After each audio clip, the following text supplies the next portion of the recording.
Alors, bonjour les amis, je pense que vous allez bien.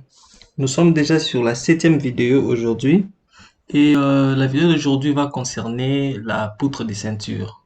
Alors, c'est quoi une poutre de ceinture? Vous savez, une fois qu'on commence à construire, après quelques rangées de blocs, beaucoup plus c'est après, juste après la fenêtre. Vous voyez juste là, à partir de là, on peut commencer à élever les murs et puis à partir de là, on arrête, on met plus les murs. Donc, il y a une distance ici, souvent c'est des 20 centimètres, qu'on coule un béton de manière horizontale dans toute la maison. Et ces bétons-là, ça, c'est ce qui sert à amortir le poids de la charpente. Alors, ces bétons-là, c'est ce que nous appelons poutres de ceinture. Alors, c'est ce qui va constituer notre calcul d'aujourd'hui. Nous avons un dessin ici. Nous voyons cela. Nous avons à l'extérieur 20 centimètres, puis à l'intérieur 16. Alors, ce qui est à l'intérieur là, nous considérons ça comme les barres des fers comme étrier, vous voyez. Et puis là, nous pouvons considérer ces cercles-là comme des barres de fer que nous allons utiliser. Vous voyez. Alors, nous avons une distance ici entre notre poutre dalle ou notre béton et les armatures de 2 centimètres. Ouais. Si on vient là, nous avons la distance de 2 centimètres. Et puis, c'est pareil de ce côté, 2 centimètres aussi. Nous avons aussi là, nous avons aussi 2 centimètres, 2 centimètres. Alors, de sa longueur, nous avons 20. Et puis, longueur d'étrier, c'est 16.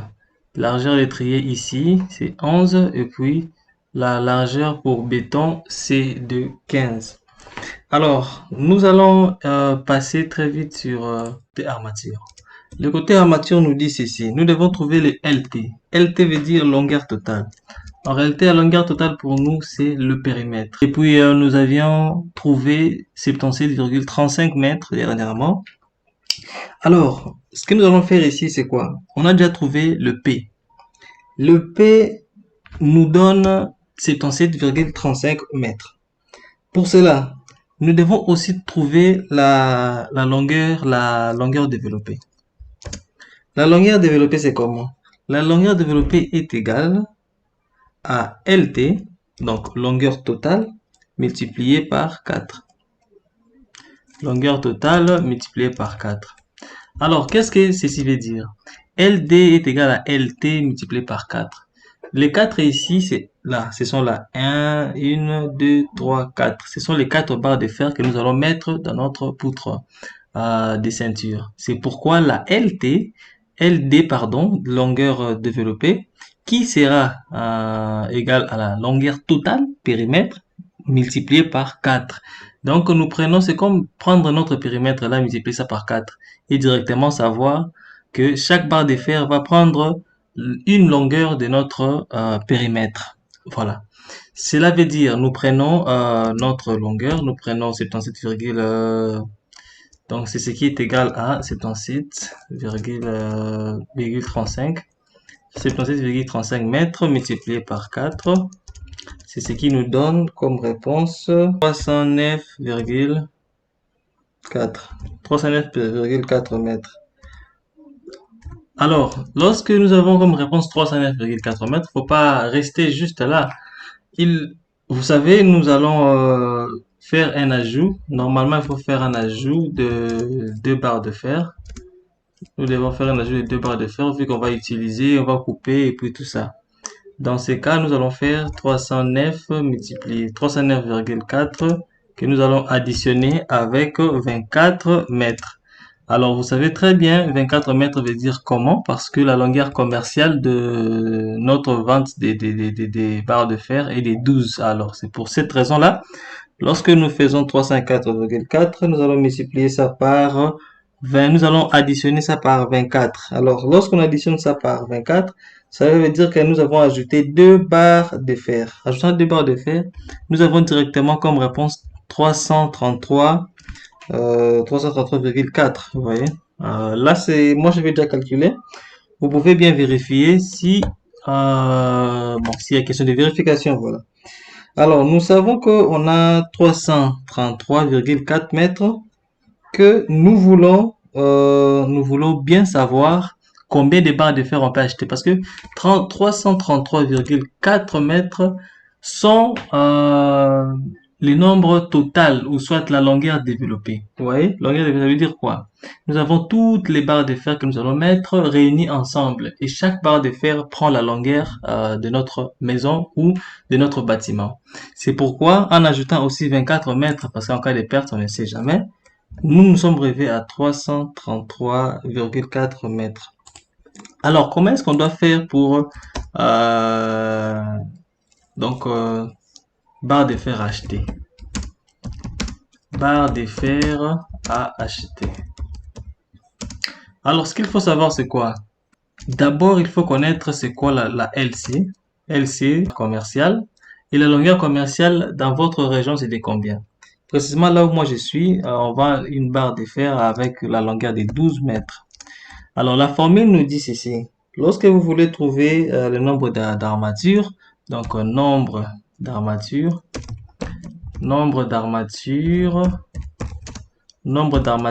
est égal à LD divisé par LC. LD, et puis vous divisez ça par LC, divisé par LC. Qu'est-ce que ceci veut dire? Nous avons LD ici. LD, c'est des 300 et quelques. Nous divisons ça par LC. Et nous savons que LC, c'est 12 mètres, ce qui est la longueur commerciale. Moi, j'avais déjà fait ces calculs-là. Alors, mais bon, si vous voulez encore plusieurs précisions, vous pouvez toujours calculer et puis vous allez tomber sur la même réponse. Alors, lorsque nous faisons 333, nous allons diviser ça par 12. Voilà, c'est ce qui nous donne, si on peut juste prendre le calcul, ça serait mieux, 333. Nous divisons ça par 12. Nous avons, désolé, 333. Nous divisons ça par 12. Nous avons comme réponse 27,7. 27,7, voilà, et puis pourquoi pas tirer ça vers 28. Directement ici, nous avons 28 barres de fer. Donc 28 barres de 10. Donc nous préférons utiliser les barres de 10, c'est important pour une maison de rez-de-chaussée, pardon, une maison à plein pied. Voilà, présentement, on a trouvé le nombre de barres de fer qu'il nous faut afin de mettre ça ici, donc d'écouler, avant d'écouler, afin de mettre ça partout là où il faut, parce que vous savez, les 77 là, nous les avions trouvés déjà depuis les débuts, depuis presque la deuxième vidéo sur cette formation. Juste après ceci, nous passons au calcul des étriers. Donc, comment est-ce que nous pouvons savoir le nombre d'étriers que nous aurons ici dans ces bâtiments? Bon, les amis, présentement, nous passons sur les calculs des étriers. Nous avons trouvé déjà d'autres. Alors, nous voulons savoir combien d'étriers il va nous falloir afin de pouvoir mettre dans cette longueur d'armature ou dans cette longueur développée qui est de 28 barres, 28 barres de 10 ou 28 barres de fer, voilà. Alors, comment y procéder? Nous devons savoir que les étriers sont aussi appelés cadres. Donc, vous pouvez dire soit étrier, soit cadre ou épingle. Hein, ouais. Ou vous pouvez l'appeler aussi épingle.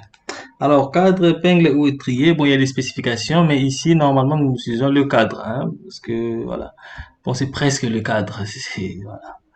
Alors, ici, parce que nous allons l'appeler étrier, hein, nous devons, dans tous les cas, savoir notre longueur d'étrier.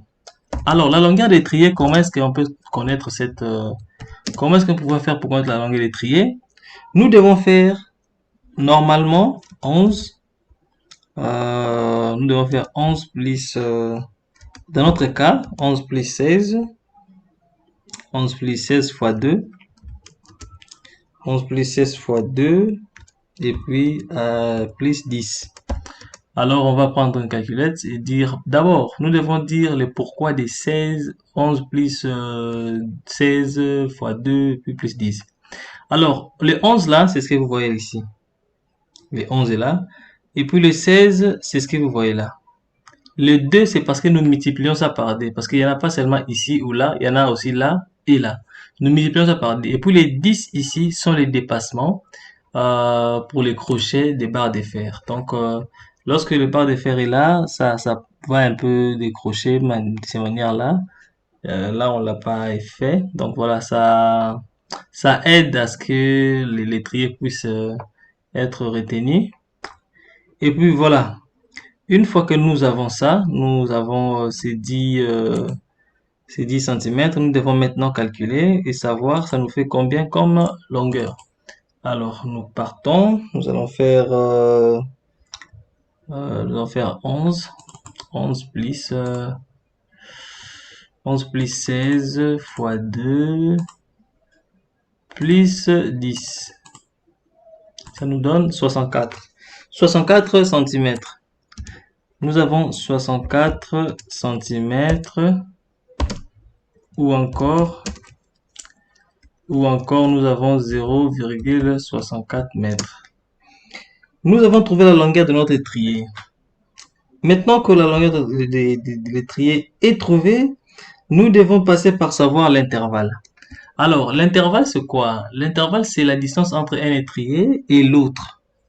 Alors, ici, nous avons comme intervalle qui part des 15 à 20 cm. Donc, il y a ceux qui utilisent l'intervalle de leur étrier de 15 et d'autres le font de 18, de 17 et puis certains le font de 20. Alors, nous, ici, dans notre vidéo, nous choisissons l'intervalle de 20. Donc, l'intervalle d'étrier à l'autre, c'est de 20 cm. Maintenant, comment est-ce qu'on peut trouver le nombre d'étriers pour notre cas spécifique? Nous allons faire le périmètre. Donc, pour trouver le nombre d'étriers, le nombre d'étriers est égal au périmètre divisé par intervalle. Périmètre divisé par intervalle. Alors, cela va nous donner comme réponse périmètre divisé par intervalle. Nous devons faire voilà. Périmètre divisé par intervalle plus 1. Voilà. Nous avons comme réponse ici 387. 387,7. Voilà. Et que nous allons tirer juste à 388. 388 quoi? C'est 388 mètres. Donc, si vous avez compris, nous avons pris intervalle qui est de 15, puis nous avons notre périmètre qui est de 77,35.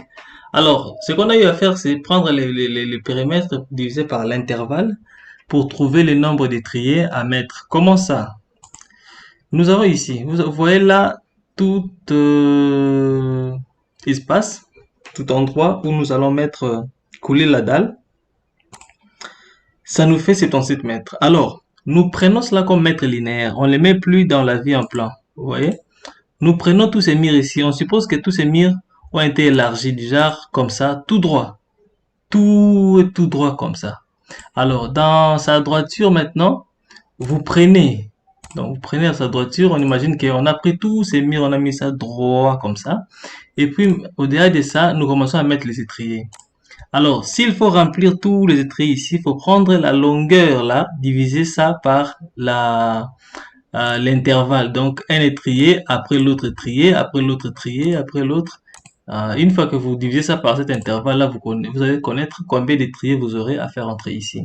C'est ça ce qui résume ce que nous venons de faire comme exercice à cet endroit. Donc, périmètre divisé par intervalle plus 1. Alors, nous avons ici comme réponse 388 mètres. 388 mètres. Alors, nous savons le mètre maintenant. Alors, comment est-ce que nous allons connaître la longueur développée? Vous voyez, la longueur développée est très simple à connaître. Nous allons juste faire LD est égal à nombre d'étriers multiplié par la longueur d'un étrier. Donc, nombre d'étriers, nous avons 388. Nous allons multiplier ça par la longueur d'étrier qui est 0,64. Nous avons ici comme réponse 248. 248. Nous avons 248,3 ou 0,32. Voilà, moi j'ai déjà calculé. Vous pouvez toujours calculer si il y a question des vérifications. Voilà. Alors, nous allons faire plus 12. 12, ça veut dire longueur commerciale. Hein. Cela dit aussi que nous avons gardé les 12 pour parce qu'on va couper les barres de fer, on va tout ça. Il faut faire un petit excédent, c'est toujours bon. Une fois fait avec cet excédent-là, nous avons comme réponse 260. 260,32.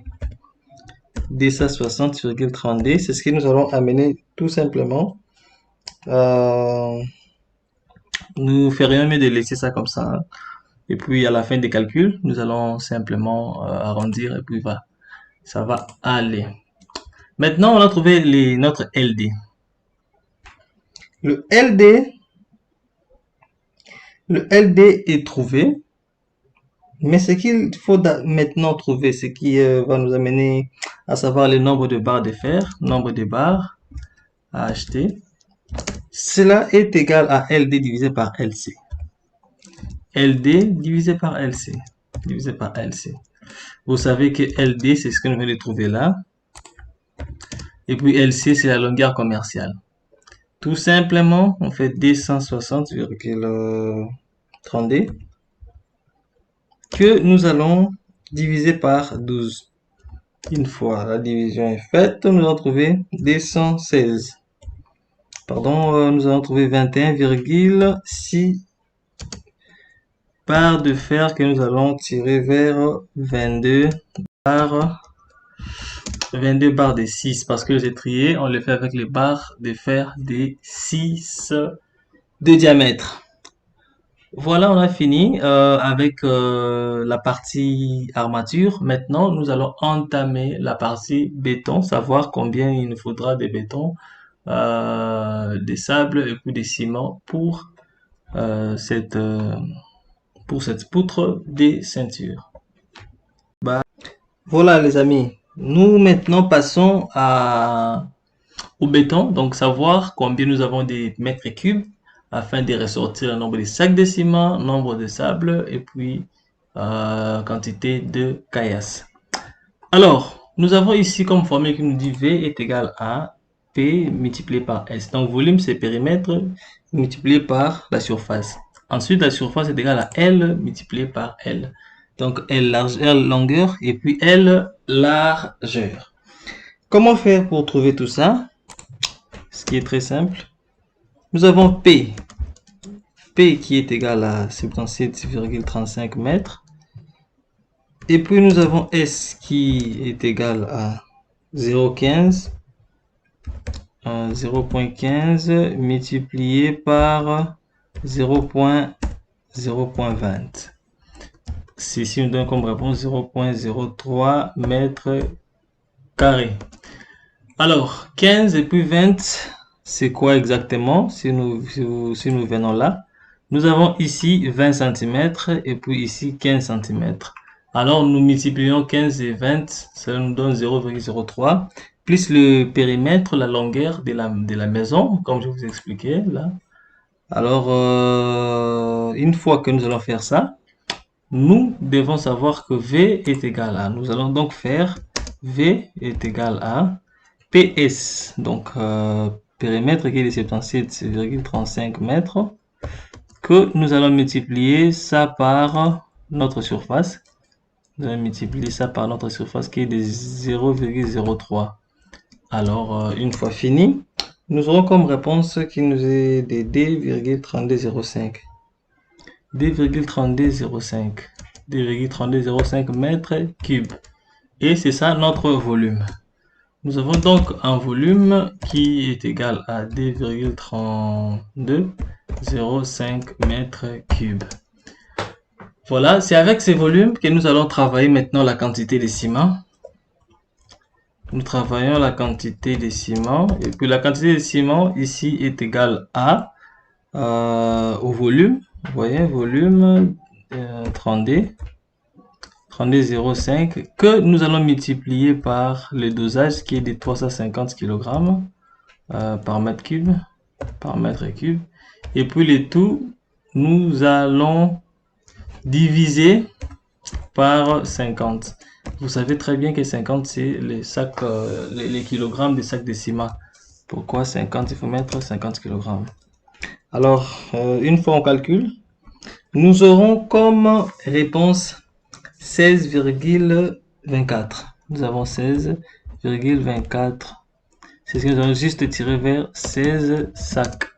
Nous avons donc 16 sacs de ciment. Nous allons vite passer à trouver la quantité de sable. C'est encore très simple. Nous prenons juste le volume 0,32, 0,5 que nous allons multiplier par 0,40 et puis multiplier par 1,5. Une fois que vous faites ces calculs, vous allez tomber par 1,3. Donc moi je préfère tirer par 1,5, donc 1,5 tonne. Et puis la quantité, la quantité des caillasses. Voilà, la quantité des caillasses n'est juste que le double de sable. Mais pour être un peu précis, nous allons faire toujours les calculs. Voilà. 80 et puis 1,6. Alors, c'est ce qui va nous donner 2,9. 2,9, c'est presque 3 déjà. Voilà, c'est pourquoi nous mettons 3 tonnes comme réponse. Alors voilà ce que nous avions comme tutoriel aujourd'hui pour notre travail des devis émétrés. Si vous manquez ces plans, n'hésitez pas à me contacter avec mon numéro qui est là, afin que vous ayez et que nous partagions, que nous partions sur la même route. Voilà, des bonnes choses à vous. Bye. On se voit à la prochaine vidéo.